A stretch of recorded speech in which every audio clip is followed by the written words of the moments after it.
they're supposed to be. I just think that's a really key, especially with our defense and how that system operates. Your next game up is against IUPUI. It's at home at Hinkle Fieldhouse. It's before you hit the road. For people who've never been to Hinkle, how would you describe what that environment's like? I think Hinkle is just a great place to play. Like they always say, you have a little bit of Hinkle magic when you play there, and it's just very historic. And I think a lot of people, they love to come to Hinkle and feel that experience and and the crowd and everybody. I think it's just a good place to be.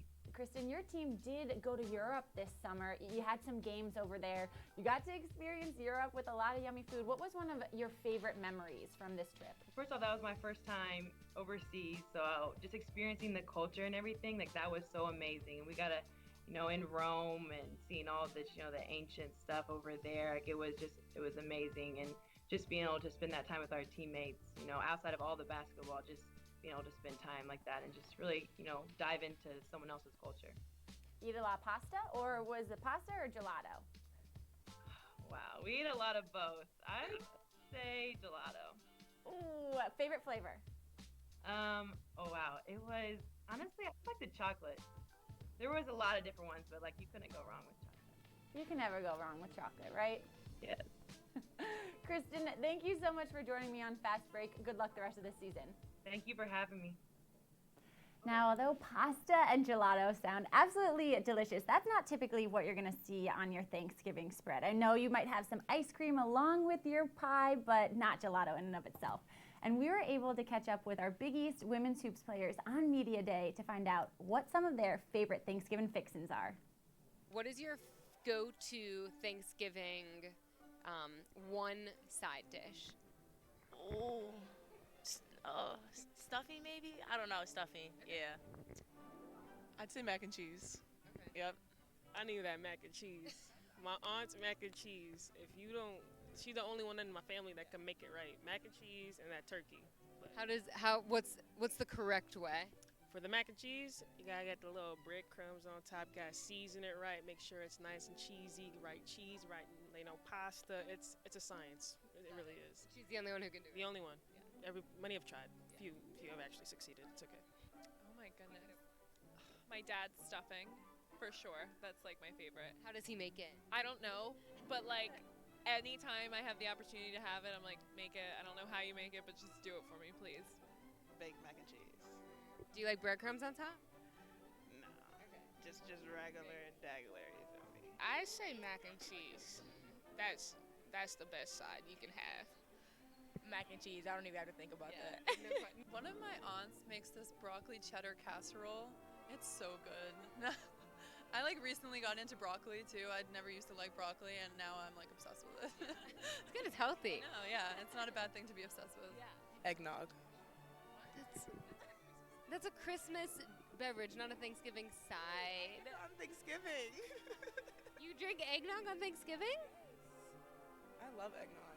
Mashed potatoes. Yeah. Regular or sweet? Cheesy. Yeah, I was gonna say cheesy potatoes too, but also mac and cheese. Yeah. Macaroni and cheese. Most Santa and macaroni and cheese baked with a little burnt on the top. Now here's my biggest takeaway from that. I need to have mac and cheese at Thanksgiving this season. If anyone is watching, send me over your family mac and cheese recipe and I will bring it, and I'll try to do my best in cooking it. Now let's take a look at the second Big East team who is off to a 3-0 start this season, the Providence Fryers, as we take a look at what they've done so far. Beating UMass, Hartford, and Boston College, those last 2 games, double-digit victories for the Fryers.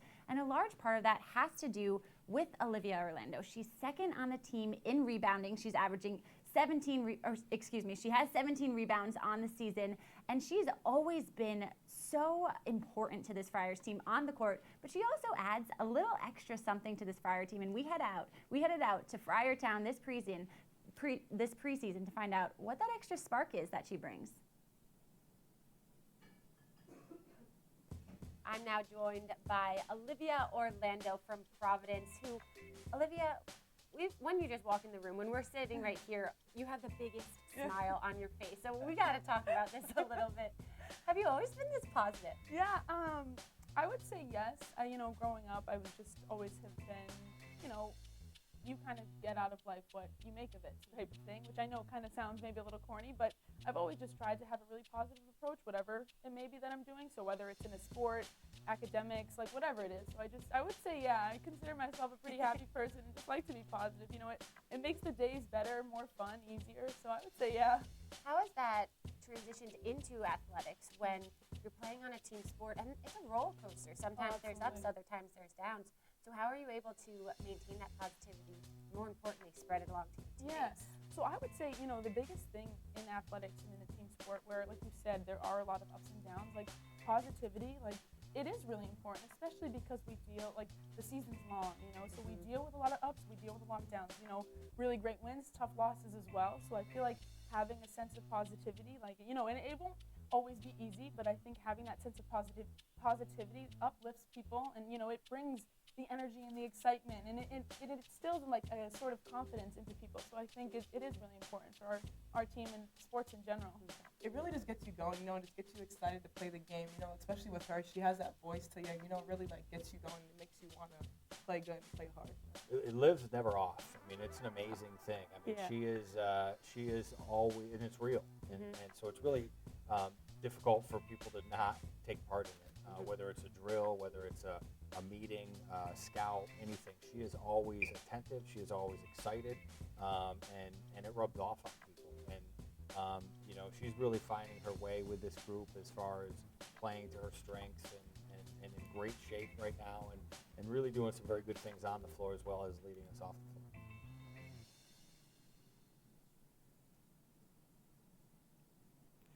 Olivia's positivity, just a huge strength for this team. As now we're getting into a really fun segment here, as we're going to take a look at where these Big East women's hoops teams are headed off to over the holidays, starting with some of the Thanksgiving trips, and then also some trips to look forward to in December. Now let's bring up the map. I'm so excited for this. The Seton Hall Pirates are going to start us off in the Bahamas in the Junkanoo Jam. Butler Bulldogs are headed off to the Sunshine State in Florida, playing in the Daytona tournament. And then Creighton's in Cancun, Mexico. Oh, you better bring your sunscreen there. How about the Providence Fryers? They're going to be playing in December in the Lobo Invitational in Albuquerque, New Mexico. St. John's headed out to Las Vegas. Bring your pennies for those penny slots. Marquette headed out to California in the St. Mary's Thanksgiving Classic.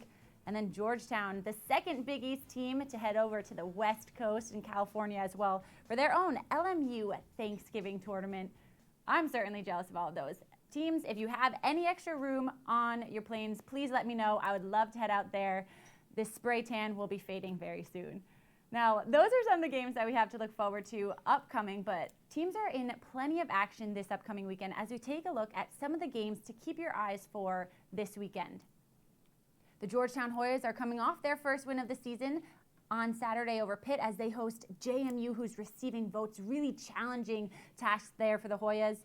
And also the DePaul Blue Demons. They are in the Maggie Dixon Classic, and if they win on Friday, and if Miami wins on Friday, they could have their second top 25 match. And then on Sunday, a game that I really have my eyes peeled for is Creighton at Nebraska. This is going to be a really fun in-state rival. The Blue Jays won this game last year, and if you remember that game, they were down at the half and had this huge second half resurgence.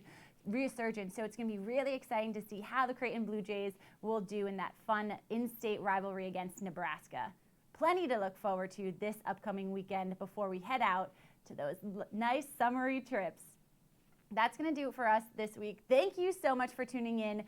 I hope you have a happy Thanksgiving. Fill your bellies up. Don't forget to watch plenty of Big East hoops in action, and we'll see you in December.